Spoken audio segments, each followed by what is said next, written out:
Hi everyone, welcome to Resolution Reboot 2017. My name's Heather Gray. I'm over at choosetohaveitall.com, my little slice of the internet where I work with people on choosing happiness, getting out of their unstuck places, and living their best, biggest, boldest, most daring life.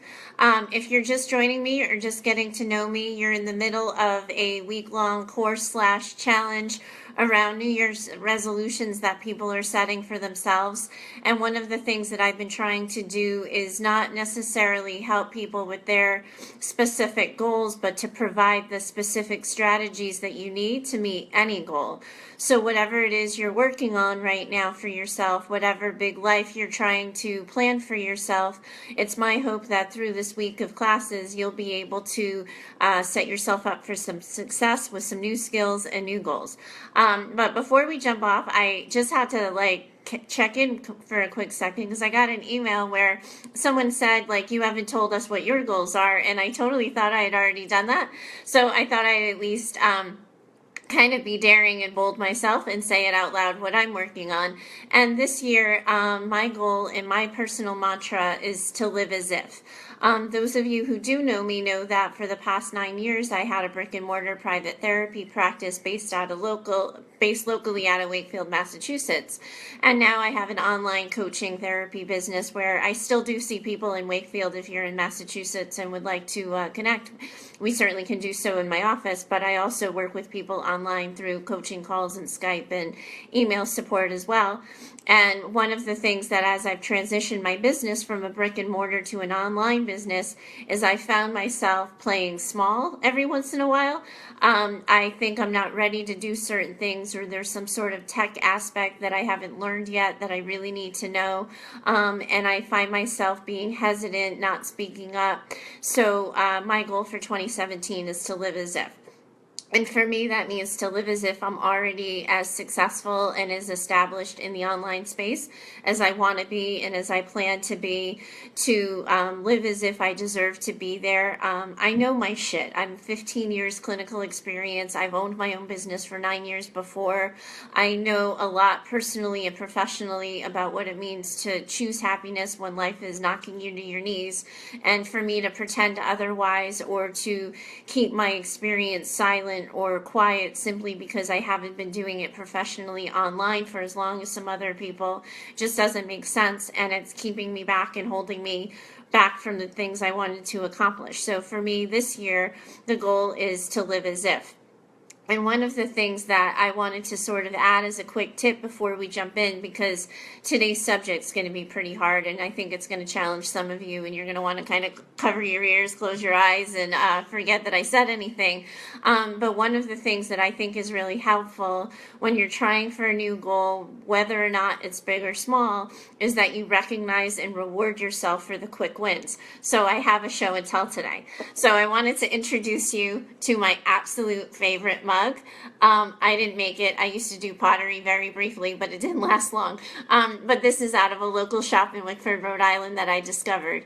And one of the ways that I take care of myself and the ways I reward myself is with a darn good cup of coffee in my favorite mug, because there's something about having a favorite mug that makes everything a little bit better. So when I'm working on something that's putting me outside my comfort zone, that's making me feel kind of nervous, and I achieve it, I set myself up for success with a little bit of a reward, and it's my cup of coffee in my absolute favorite mug. Kind of dorky, I know, but I think that it's really hard to keep focused, and it's really easy to lose motivation if we don't stay centered on the quick wins.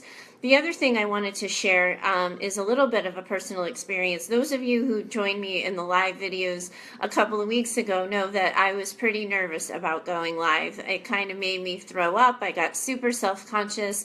I started my professional career in the online space as a writer. I'm more comfortable writing my articles and in my blogs, but I knew from other people in the online space that live video is an easier, more genuine, more authentic way of connecting. And I knew that if I wanted to live as if and to be worthy and deserving of the respect that I hope to earn, that I had to put myself in the space to earn it. And I was actually kind of called on my shit a couple of weeks ago by a client who said, like, you've been talking about this, you should just do it. And that night I did it, and I was super nervous and shaky and felt like I was going to throw up, and I don't even think I lasted 3 minutes, but I got it done. And as I've been doing this challenge with you, so at some point the other day I was like, wow, I'm just going on live and I'm not even getting nervous before I admittedly probably check my hair and make sure I don't have spinach in my teeth, because I don't quite trust you Facebook Live people to tell me if I have something in my teeth or not quite yet. But I'm not as nervous, and I feel more comfortable and more confident in it.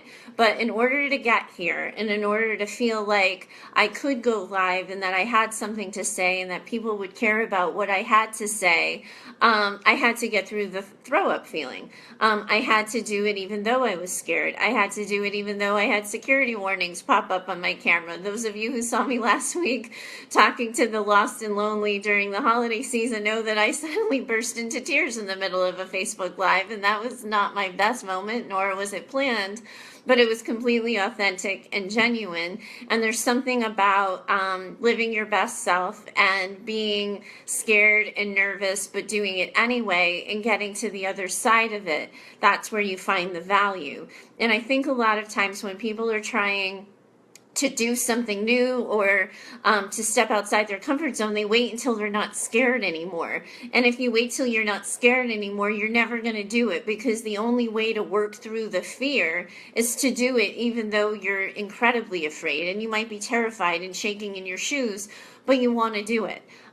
So that was just a completely unplanned part of today's talk, because today's talk is actually about another strategy that I wanted to talk to you about. And honestly, this is kind of the point where I sometimes lose people, where they want to run away and hide. They want to pretend that this doesn't apply to them or that it's not necessary. And I kind of debated with myself a little bit whether or not I even wanted to include it for you in this course.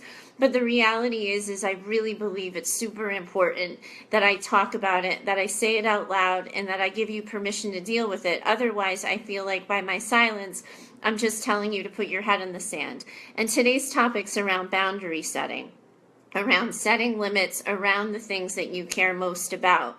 Yesterday, we talked about communicating, right? We talked about how if the people in your life don't know that you're working on something important, that you have a new thing that's super important to you, they're not going to know how to support you. They're not going to know that you even need support. They're not going to know what to say or do, but they might start reacting to the changes that are taking place, whether or not you're more available or less available to them, whether or not you are more social or less social. However your world starts to shift as a result of trying to make these changes, they'll react to. And if they don't know what's going on, they don't have all the they don't have all the puzzle pieces they need to know in order to have a good, solid, healthy relationship with you, and it can just set you guys up for some conflict. But today's discussion's a little bit different, and that's around how do you respond when you've said it out loud, but someone doesn't support you or respect your needs. So, for example, I worked with somebody last year who was really working on decreasing their alcohol consumption. She'd really identified for herself that drinking was something that was causing her problems in her personal life. She was using it as an avoidance strategy to avoid being anxious, and she had a whole lot of loaded stuff about drinking alcohol. And she believed for herself, even if she wasn't quite technically an alcoholic or technically addicted, it just wasn't working for her and it wasn't healthy for her. And when she told her husband about it and she told her family about it, people who they themselves drink and probably drink a little more than they should, if we're all being honest with one another here, they just said, oh, you don't have a problem, why are you doing that? And the reality is that you don't have a problem is a problem for somebody who's working on something new. So that could be me last year when I was transitioning my business. Like, why are you making a change? Your business is full. You have a waiting list. Why would you shake that up now? Somebody who wants to lose 10 pounds might hear, no, you're fine. You're beautiful. You look good. You're fit. Hey, come on. You're the mom. You have several kids. Of course you have a few extra pounds on you. or whatever the story is, people try to minimize that. And my story about that, and the reason why I think people do it, isn't to support you. And I don't think it's to make you feel better. It's to make themselves feel better. Because when you start to shift and change and want more for yourself, and you start to say it out loud, it would be awesome if everybody totally had your back, supported you, pulled out the pom-poms, and were your cheerleader. But sometimes hearing about change and somebody else making them threatens people. It makes them look at themselves. It makes them look at what they're not doing and what they're not saying, the chances they're not taking, the risks they're not making.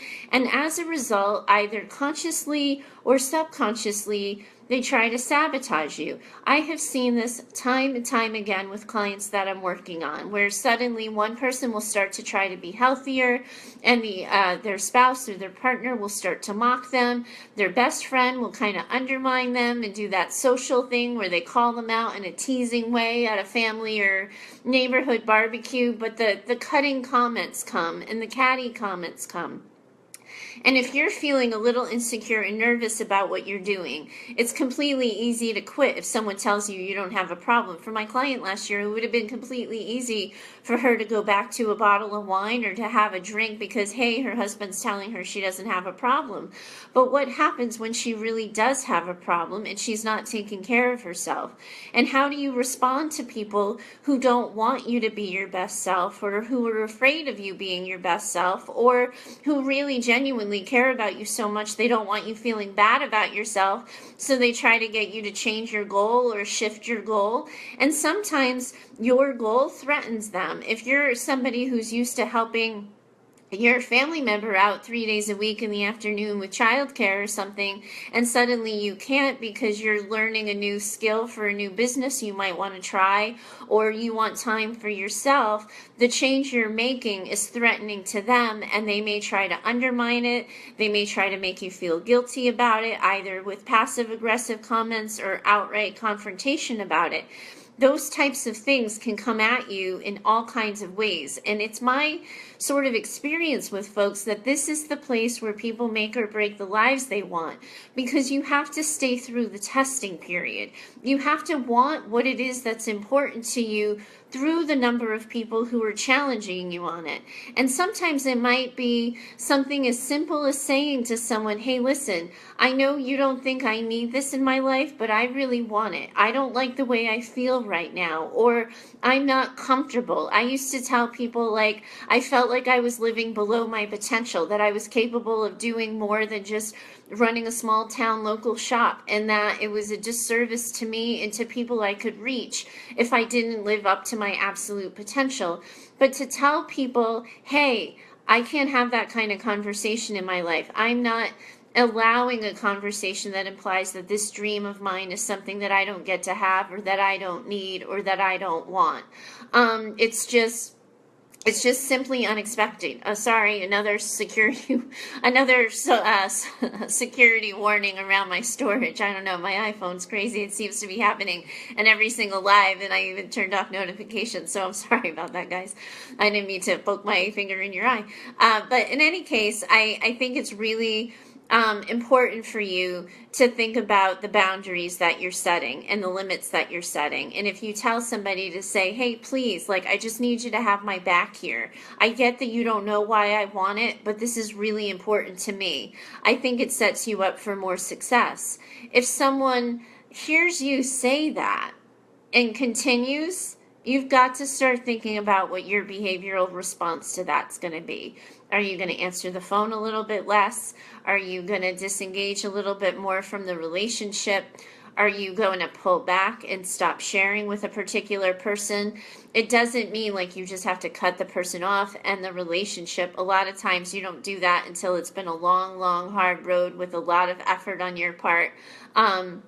But to think about the small things you're willing to do to protect the things that are most important to you in your life and your own goals. And usually it's just a conversation. I really need your support right now. I know you don't understand it. This is really important to me. I hope you'll have my back. Sometimes it's, you're making me feel really uncomfortable. I don't want to have to argue about this. I'm sorry, but I need to end the conversation right now. Sometimes it's going to be simply saying, you know what, I'm not quite sure why you keep interrupting me every time at the same day when you know I told you I was going to be working on this and that this was something really important to me, but I need you to know that I'm going to stop answering your calls right now. Tell them what you want them to think and be really clear. This is what I want. This is how you're interrupting the process, and this is what I need to do as a response. This is really hard stuff, and usually people ignore me, in all honesty. They try to skip it. It feels like conflict. It's super uncomfortable. It's definitely one of those hard conversations, but by not having it, you're putting other people's needs on the list ahead of yourself. And the only way to set you up for success in this and to set you up for a successful new year is if we address this head on and if I give you the words necessary. Now, the good news about this is it's just like what I was saying to you earlier when I was nervous about going on Facebook Live, is that initially it's super hard. You trip over your words, you don't say it right, you start and you stop and you take it back. But over time, when you get used to supporting yourself, your needs, your boundaries, your preferences, it just gets easier. It becomes automatic because you recognize that by putting the oxygen mask on yourself first, you're better at everything. You're a better friend. You're a better neighbor. You're a better daughter. You're a better son. You're a better spouse, partner, friend, all of it, parent.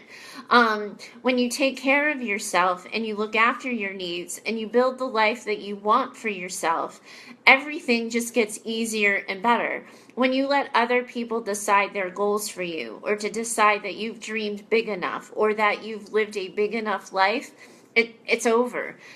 Their dreams win, their goals win, they're still putting themselves on the list, and you're at the bottom of the list. And the things that you suddenly said you wanted just a couple of days ago as the new year started suddenly become less possible, less clear, and quite frankly, just easier to give up on. It's easy to stop at some kind of obstacle like that, and it's harder to have the hard conversation.